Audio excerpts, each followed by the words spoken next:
ஷண்முக பிரியன் இயக்கத்தில் விக்ரம் பிரபு, சுஷ்மிதா பட் ஆகியோர் நடிப்பில் உருவாகியுள்ள படம் லவ் மேரேஜ்.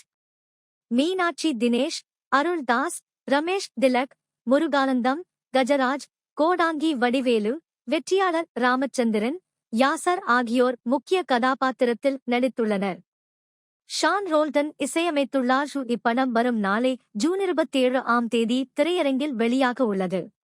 இந்த நிலையில் பிகென்வுட்ஸ் யூடியூப் சேனலில் மூத்த நடன இயக்குனர் கலா மாஸ்டருடன் நடந்த நேர்காணலில் விக்ரம் பிரபு பேசினார். அதில் திரையுலகில் அறிமுகம் ஆனது எப்படி, தாத்தா சிவாஜியின் கடைசி காலம் மற்றும் தனது குடும்ப உறவுகள் குறித்து விரிவாக பேசியுள்ளார். அவர், நான் கும்கி படத்தில் நடித்தது எனக்கு அப்பாவுக்கே தெரியாது.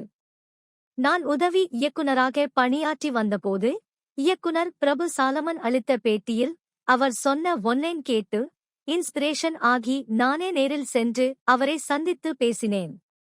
அதன் பிறகுதான் அப்பாவுக்கே நான் நடிக்கப் போனது தெரியும் என்றார். தொடர்ந்து அவர், எனது சிறு வயதில் நான் அப்பாவை விடவும் தாத்தாவுடன் தான் அதிக நேரம் இருந்துள்ளேன்.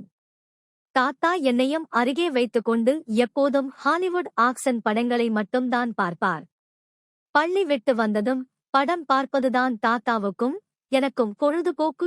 நான் 2001 அமெரிக்காவில் கல்லூரி படிப்புக்கு சேர்ந்தபோதுதான் தாத்தா இறந்தார்.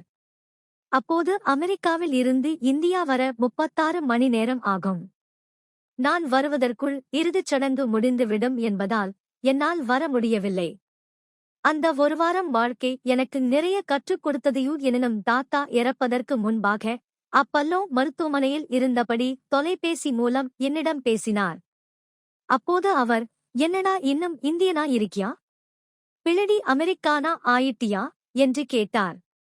அதற்கு, நீங்க பார்த்துதான் தாத்தா சொல்லணும் என கூறினேன். ஆனால் அடுத்த முறை அவரை நேரில் சந்திக்க வாய்ப்பு இல்லாமலே போய்விட்டது என்றார்.